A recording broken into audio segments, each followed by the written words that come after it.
मंडली, आप सभी का ग्राम सेवा न्यूज चैनल में तहे दिल से स्वागत करती हूँ।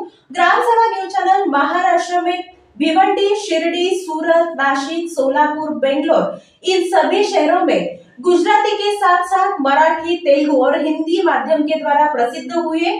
आज ही ग्राम सेवा न्यूज चॅनल को सबस्क्राइब करें। विजय देशमुख यांच्या उपस्थितीत पालिका आयुक्त डॉक्टर सचिन ओंबासे, भूमी अधीक्षक दादासाहेब घोडके व महानगरपालिकेचे बांधकाम अधिकारी मठपती आनंद जोशी यांच्या समवेत गुंठेवारी संदर्भात बैठक संपन्न झाली। मोजणी, नकाशा व गुंठेवारीचे कॅम्प आयोजित करून गुंठेवारीचे प्रकरण निकाली लावावे व बांधकाम परवाने चालू करण्यात यावेत असे आदेश महसूल मंत्री बावनकुळे यांच्याकडून निर्गमित करण्यात आलेले होते। त्यानुसार जिल्हाधिकारी यांनी 14 मेच्या परिपत्रकानुसार गुंठेवारी बांधकाम परवानगीची कार्यवाही करण्याच्या सूचना भूमी अधीक्षक यांना देण्यात आल्या होत्या। तसेच आयुक्त यांनी मनपा बांधकाम परवानगी अधिकारी व मोजणी अधिकारी तसेच सोलापूर महानगरपालिकेचे परवानाधारक इंजिनियर यांच्या कार्यप्रणाली निश्चित करण्यासाठी 19 मे रोजी कार्यशाळा घेण्याचे आदेश दिले। 28 मे ते 29 मे दरम्यान गुंठेवारी पद्धतीने नियमितीकरण करण्यासाठीचे प्रकरण सादर करण्यासाठी विविध भागात कॅम्प लावण्याचे आदेश आयुक्तांनी संबंधितांस दिले। यावेळी आमदार विजयकुमार देशमुख यांनी तात्काळ हे काम लवकरात लवकर सुरू करावे